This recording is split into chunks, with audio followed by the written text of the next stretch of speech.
John, Angie. how do you bring new clients into your world? I'm glad you asked me that, Angie. My methods are unusual but effective. I grab my lasso, I jump on my horse, and I go wrangle me some clients. Metaphorically, you mean? No, literally, Angie. Oh, but you don't have a horse in Spain. Oh, well, I don't love this negativity from you. I will not be stopped by minor details. Can you even ride a horse? Minor details, Angie. Let's start the show. Welcome to the Coaching Clinic with John and Angie, the show for professional coaches that explores the ins and outs of coaching, from working with clients through to running and marketing your coaching business. If you're a professional coach who's committed to your own personal and professional growth, cares about making a difference, and wants to have a successful coaching business, you're in the right place. My name's John Ball. And I'm Angela Bezignano. Between us, we have over 50 years of coaching experience and best practices to share with you. From getting started to scaling up your business. We know what works and what doesn't, as well as what it really takes to have a successful and thriving coaching business. With new episodes every Wednesday. Make sure you're subscribed to get them fresh. It's hilarious. And I love the visual of like, hey, we're just going to go out there and hop on our horses and just start dragging people into our business. Oh, look, if you could see him right now, he's doing the whole lasso movement. Oh my gosh, hilarious. But obviously, we're poking fun, right? That just simply doesn't work. No, I haven't actually tried that, but I can imagine the results would be very poor indeed. I don't think you look good in orange, but I would happily bring you a pie. It would be a very bad return on investment, I fear. So I think there are better ways to bring people into your world, and that's what we're going to discuss on our show today. So let's get into that, Angie. In terms of your coaching business, how do you bring people into your world? I'm going to say this because I know that people listen to things like this and they're looking for that one specific, like, this is the magic pill or something. And that's not how I do it. There's multitudes of ways that I do it. So it's people I know, anybody who knows my name. And then there's the people that don't know my name yet. So I automatically start right there. I differentiate between the two. Because when you say my world, my professional world, so there's two different paths that I focus on initially. Yeah. So is that like the difference between cold and warm leads or prospects for you? Absolutely it is. Absolutely it is. I think that there's such a focus now. Things have changed so much since the beginning of time when I got into coaching and training and all the things, because it was so long ago. And it was very much like almost knocking on doors, showing up and keep showing up and maybe an email. But now, gosh, it's just so much easier. But we don't want to take advantage and we don't want to be super spammy and all the things. So you have to really be careful. So the warm leads, anybody who knows my name, and there's degrees of that. And then there's the cold, which is, hey, you don't even know who I am yet, but allow me to introduce myself. I feel that these days, especially, it's far more important than ever to create that relationship with people if you don't already have it. And if you do have it, to maintain that as well. So often we'll hear people talking about relationship marketing. And as a coach and as a speaker, I feel that those are some of the best ways for me to be bringing people into my world and to what I talk about. Certainly creating valuable content for people is good, but if we lean too much into that, we're always having to come up with something. We end up on this content treadmill. And I don't think it's really the only way to be doing it. We do actually want to build relationships. So it's not always like everything has to be high value. Everything has to be teaching something. Sometimes we just need to be sharing us, maybe even just a little vulnerability that I've never liked the idea of the sort of unassailable gurus at the top of the ladder who have it all figured out and have all the answers. And there's still some of that around in the personal and professional development world. I don't buy it. There maybe was a time very early on when I was very naive that I did, but now I don't. Now I really feel the need for there to be some kind of relationship there.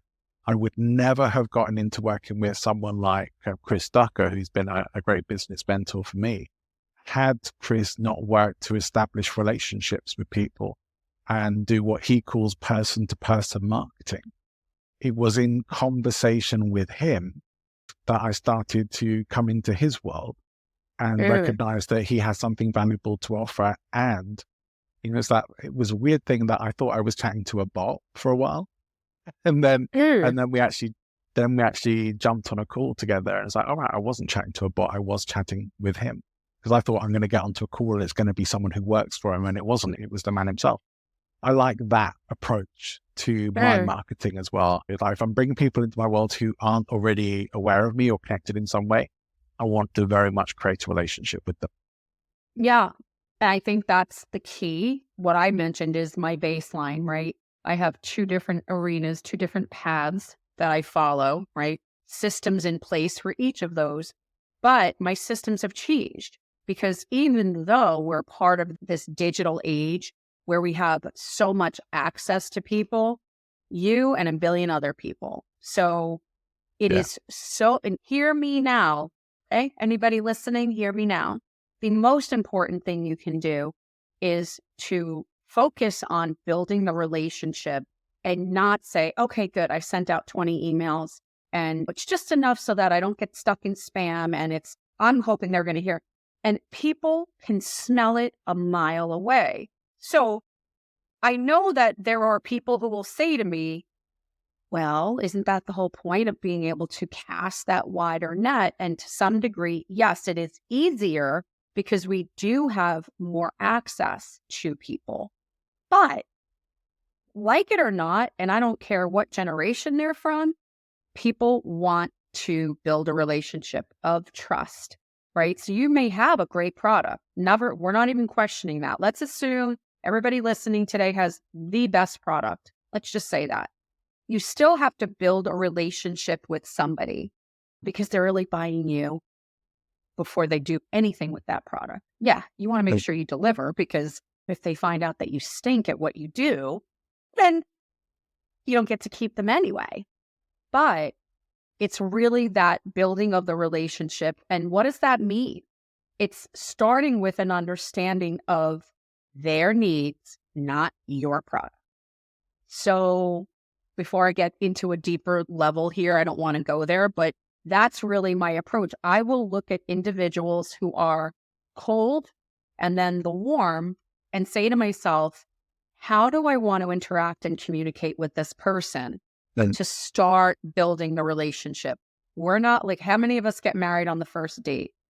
Okay. For those of you that might do it, I know that there are the exceptions, but you are not the rule. Just saying.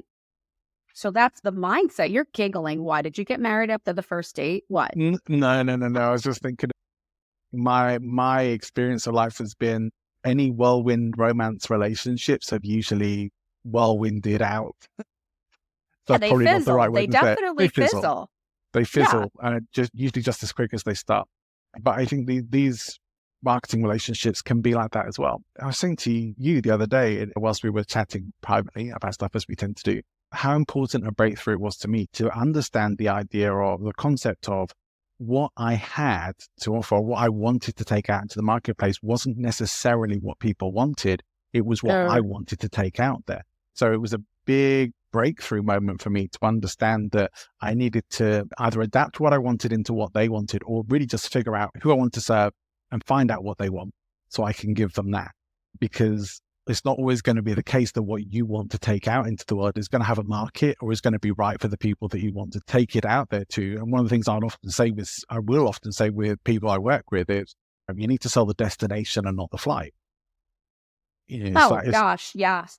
There's got to be a vision, right? You need to take people past the hard parts for a minute, right? Connect them to the necessity and the why of what it is that they want to do, what they need from you. Yeah, absolutely. Because that's what unless every piece of marketing that's out there is end result driven. It definitely is. If you follow this diet plan, you'll look like this. If you do this exercise, you'll look like this.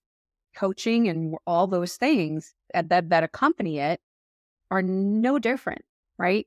if We you we want have to people to sell the outcome. We have to sell them what they want. Because absolutely, imagine, because if you, let's say you do buy like a health and fitness program or a personal trainer, you're buying the outcome, right? You're not buying, all right, I'm going to have to get up early 3 days a week and go and work out with my personal trainer and he's going to absolutely beast me in the gym. Nobody's going to buy that, but that is what you're buying. I mean, that is the how right, of how you get there. But what you're sure. buying is the concept, the idea, the destination. So they're, in that sense, they're selling you what you want, but they will give you what you need to get there. And we need to do the same as coaches as well. We need to sell them what they want, not to do a bait and switch, but to give them what they need. Like, you're still going to give them what they want, but the how we get them there is Yeah, usually less important. I'm going to agree with that. I read something today, and it's so funny because as I was doing some personal work this morning, I actually utilized this. I didn't come up with it, and I've heard it before, but I heard it years and years and years ago. And I think I just needed to hear it again today. So being where you are is hard, and doing the work for change is hard. But which one will bring you the greater outcome? Because it's hard, right? So I feel like being able to display that for people becomes like the no-brainer. Mm. And I don't need the surgeon to tell me, like, I'm going to do this in your surgery. I'm asleep, dude. Just do it right so I wake up. I need to know that when I wake up, this is going to be the outcome for me. So it's really just, I mean, you're poking fun. You know me and my visuals, like they're always here, right there, top of my mind, top of my mind. But that's the key because we wouldn't be able to sell, nobody would be able to sell anything if there wasn't an end result. So Yeah, for sure.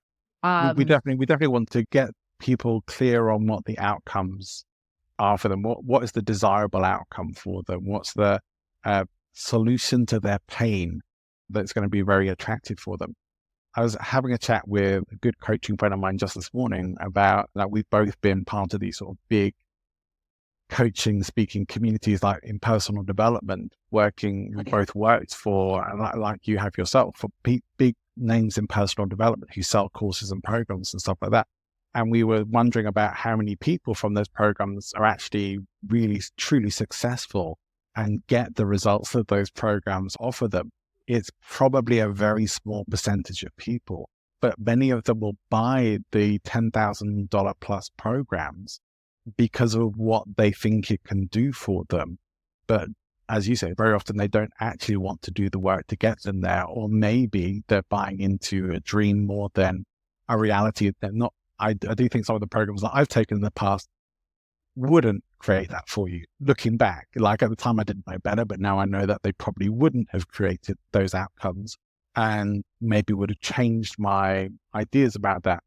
We do have to have some level of skepticism, I say healthy skepticism, when we are looking at other people's offers as well. Mine, yours, whoever's. We need to look at, can they, we're offering a result, but can they get us there? Like what's the credibility to get us there? And is that result realistic? Well, I think that when we're endorsing a vision and an outcome, we do need to make sure that, as you've mentioned, and I'm going to just springboard off of this, we need to make sure that people also realize that this isn't the magical bean. And if you just take the magic pill or whatever, that you're Yeah. going to wake up tomorrow and be an overnight success. Like there has to be an intentionality around the steps needed to get there. It's like any other program. You cannot start at the end, but you need to know what the end is. Begin with the end in mind. What is the vision? What is the goal? Whatever you want to call it. And then make the commitment to, are you willing to do what it's going to take to get to that point? And I think a lot of people do peter off because it's maybe not what they expected. It's harder than they expected. And they forget the why. They just forget, hey, but what? Yeah. Now you're what now? I know I'm laughing because I'm afraid today. I've taken us down a bit of a rabbit hole, and I think we're getting away from what we want to talk about today, which is like bringing people into our world as coaches. Yeah. And I do feel for myself, I know that podcasting has been a big part of that. I know that people, even just last week, someone came over to me and said, "Oh, I've been listening to you on the podcast. Can you help me with this?" great. That sort of stuff can generate leads for you. And very often it's going on other people's podcasts that does a lot more of that for me as well. But even so, like, I'm sure I said this before on the show, but I'm very choosy about the shows that I go on. And that's partly because I really prepare for going on them. I listen to some of their shows. I make sure that I have value to deliver. I want some of the stuff that I say to be really memorable for people. I want to be such a good guest that people who listen to that episode are going to remember me, and that the host is going to want me to probably come back again sometime in the future. That's my goal with it. So rather than just spray painting the whole podcast landscape with interviews all about my life story and how wonderful I am, is like, nobody really wants to hear that. Most people don't know who I am and don't care until you give them a reason to. I want to go out there and be an interesting and exciting guest for people. Getting in front of other people's audiences always is going to give you a great bump in credibility and a great way to connect with new people who aren't in your world, as much as speaking to large audiences where people you haven't connected with before can do that for you too. Absolutely. And yeah, we did make a left turn earlier, but it's easy to do that sometimes because there's so many nuances to how we connect with a potential audience, right? Or a potential client. And there are all the ways, all the things. And I think that the rule of thumb is come out from behind the curtain, come out from hiding, and be prepared, whether it's going on a podcast or creating the videos and like all the things that are going to exemplify and show who you actually are in terms of the offering, in terms of what it is that you actually do. I think it's really important. I don't know. How many emails do you think you get a day from people who want to help you with your coaching and speaking business? More than I care for. I can say that. Yes. They're either coming in my email, they're coming into my LinkedIn, often into my inbox there, and other places as well, uninvited. And I do not appreciate people spamming me. I may have mentioned this before on the show, but I even got taught in one program to go out and do that strategy of going to these Facebook groups and connect with people who are your audience or your ideal client and message them, direct message them, friend them and message them. And all that ever brought me was aggro from people who knew exactly what I was doing. And it's like, basically told me not to be spamming them and stuff like that. And one guy actually goes and said, "You seem like a nice guy. Why are you doing this?" You know what? For me, it felt really sleazy.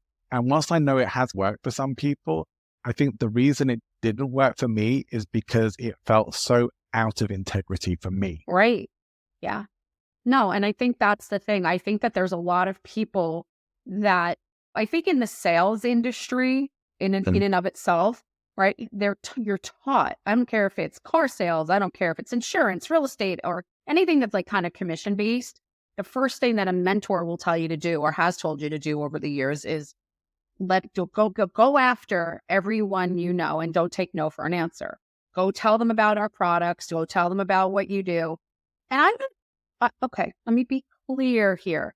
I'm not saying that everybody that you know shouldn't know what you do. How you do it, though, is the differentiator between you and the people that are like blocking you because they just don't want to hear it or see it. And I think that that's really a great other episode that we can do is actually how to communicate, how to actually start building a real relationship where that would be valuable. I think where people are coming to you and saying, you know what, Angie, or you know what, John, because that has been, and it took me a minute, right? I was taught, my background is a million years ago in sales, and it was bang on the door, go in the front door, the back door. Yeah, sometimes you just have to listen and shift and say, okay, wait, if I'm just looking to sell them something, I'm banging on the doors. But if I'm looking to build a relationship, there is a better way to do that. I just need to be patient for those outcomes. And that's the difference in the mindset of go get the sale, go get the sale. Get away from me. Stop Ask spraying me with perfume. ask anyone who's ever joined a multi-level marketing business, right? I mean, Oh, geez. you Yes. know how to lose friends and alienate people, yeah, and family as well, for that matter, because they do tell you to pretty much go after everybody, sell your stuff to everybody you know. Yeah, And it not with. becomes that really like you people like will literally run the other way or pick up their phone and be like, I want to call, sorry. Like, come on, don't be that, right? Be a professional. I mean, there are Yeah, times too, I'm going to be really honest. There's some big names I follow and I'm getting 4, 5, 6 videos a week. And I'm like, okay, come on. I get it. I get it. But yeah. I've also stopped listening a little bit because it's so much. It's too much. I'm busy. I need to make sure. I think that they could be a little bit more strategic, but maybe because they have the names, you know what? Who cares? They don't really care what Angie thinks anymore. You know? I'll be honest, there are some people who I do probably get daily emails from, who I don't mind getting daily emails from. I don't necessarily Mm-hmm. read them every day, but I don't mind them being in my inbox. I want them there. Like one of them particularly is a guy called Kennedy from the email marketing show. Give them a plug. But I'm learning email marketing from him, and also one of my favorite coaches is now his co-host on the podcast. So it's really great to be learning from them, and I want to see them in my inbox. I want to be good at doing what they do. And I don't mind getting the daily emails from them because it's not the same crap that Okay, everyone so else what's is. the difference? And that's my question. What's the difference between that and what we're talking about, like in what we were talking about earlier on? It's not spammy. They have a lot of story stuff. And I know that when there's an offer from them, it's going to be a high value offer for their There it community. Like, is. yeah, That's the word, the they're value. they're serving their community and sharing themselves as well. And this is, I want to say earlier that I do have a perception of that. I think there's been a lot of BS around authenticity, especially in the And coaching world, that and it's almost become meaningless when somebody says you're being authentic. And it shouldn't be, because it's a really powerful thing to be truly authentic. It's about being true to yourself, to who you really are. Personal development is about discovering the authenticity of yourself and who you really are, who you really want to be. It's a shame that it's been so overused, abused, and whatever else, to become almost meaningless in the world. Because when we talk about authenticity, people think you have to be showing the world everything of who you are. You have to, air out your closets and stuff to the whole world, and shake out your mm, skeletons. And it's really not that. I do feel we always have to you don't want be. to see my skeletons. We can haunt an entire house. We don't want to do that. We always have to be curating the Mhm. image that we want to be putting out into the world. And some people say that that doesn't seem very authentic, but it still has to be authentic to you. You just want to be very particular about what aspects of yourself you are showing to the world. Like, and people say, no, that doesn't sound very authentic, as we're talking about. But I think about it in terms of, would you go to a job interview dressed and acting like you would have for a night out on the town with your friends? No, Mhm. you Right. show a different version of yourself in that. It's a curated version of yourself, the version of yourself you probably should be showing up as in that environment. We all have these versions of ourselves, and they are all to some degree authentic, even though they can all be different. We adapt ourselves to different people in our life, to different circumstances and Right. situations. And this is no Sure. different. This is no different. So we want to have a curated professional image that we are intentionally projecting out into the world, but it still needs to be true to who we are inside. We're just not necessarily going to be opening up our whole world to everybody. We're going to be opening up elements of our world. Hopefully some Right. of that is going to include levels of vulnerability that lets people in to see our heart, to see that we really care and that we are genuine people. But they don't need to know everything about us. They don't need to know our horrible histories or whatever else, which we all have. But that's Speak for just it. And yourself. not everyone is necessarily going to agree with that. But this is very much what I think in terms of, Uh, when we talk about bringing people into our world, we have to have that we have to know who we are professionally, that we're putting out into the world as well, as a brand, as a person. Yeah, and I think I do agree with you that there has to be a level of true authenticity. Nobody wants the actor or actress. But and it is, and it's so what you're saying is essentially it's really, I'm not the Angie that's going out on a Friday or the Angie that's entertaining with friends and family on a weekend. There's this other piece of me, and that's great. I think that where I take that to the next level is, and this is the feedback that I've gotten forever, is my relatability. When I am doing like a video or I'm even in a coaching session, I'm being in that moment, I am creating a rapport intentionally. I'm speaking to that audience, that person, that group, whatever. And they know that I'm not full of crap. They just know because of the way that I'm connecting with them. And again, the way I am in an email is how I am even on a stage. I am still the same person. And there is a continuity there that make people go, that's just who she is. I've heard people say, oh my God, I love Brene Brown, or I love Tony Robbins, or I love X, Y, and Z. And I say, well, what do you love about them? Tell me what that is, because you don't even really know them. They're showing the best professional side of themselves. And then they get into what really is making that connection for them. And it's their ability to speak in a way that is just real, and it's not full of frou-frou and whatever it is. I've heard so many different variations of things, but what it really has boiled down to is that they really feel like they know the person. Yeah.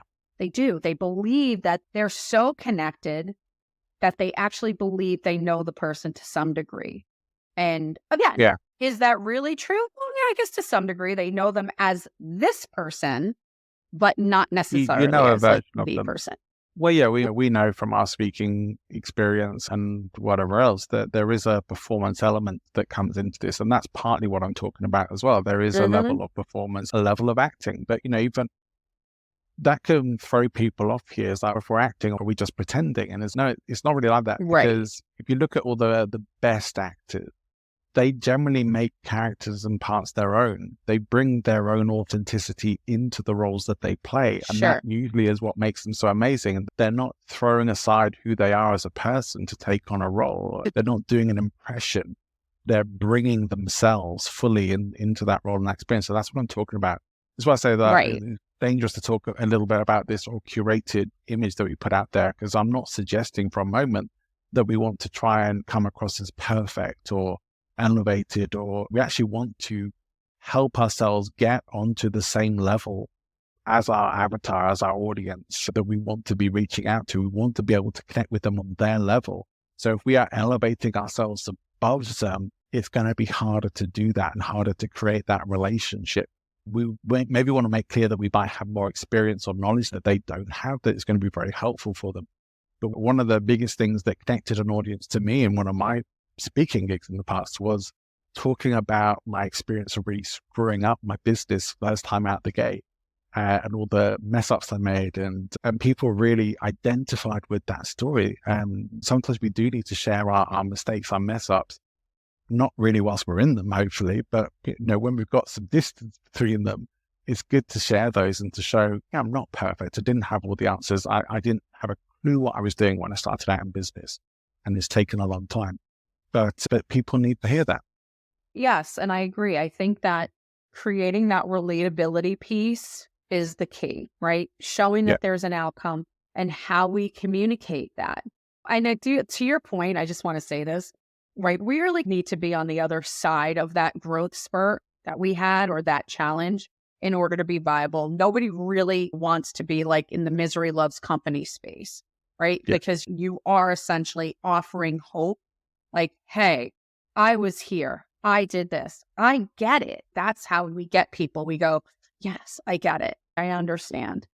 And this is how it can change, or whatever that is. But I think it's just, no matter how you're communicating with them, it's the way in which you're communicating with them is the real way to start getting people to seek you out and shift that. I honestly, anybody who works for themselves, anybody, especially in the coaching, consulting, speaking, in that industry, it's a challenge. You need to keep that.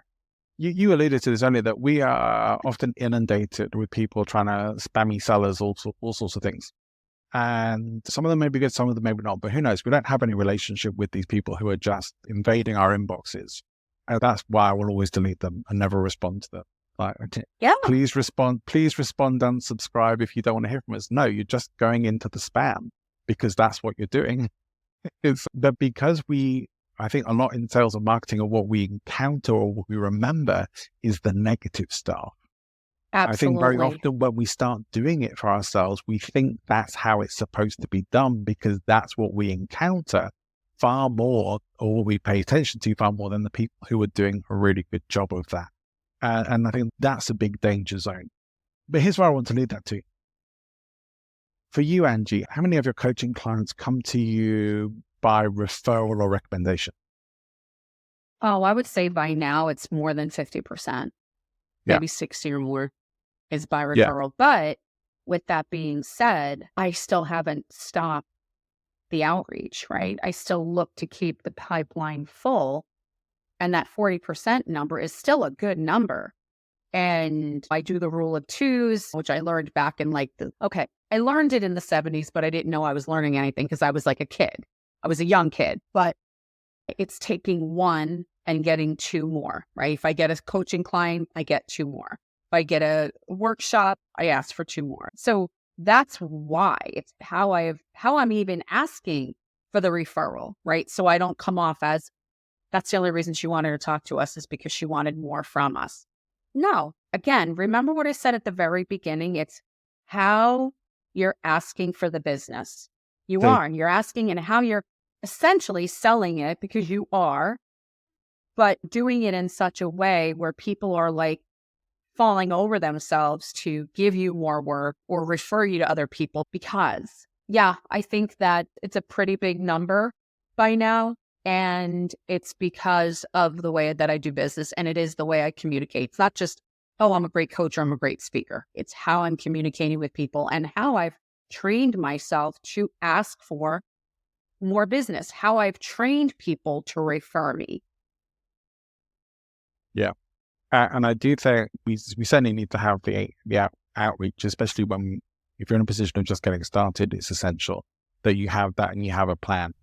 Ads will probably help you. Social media presence, I think it's harder to compete in that world, but it probably will help you.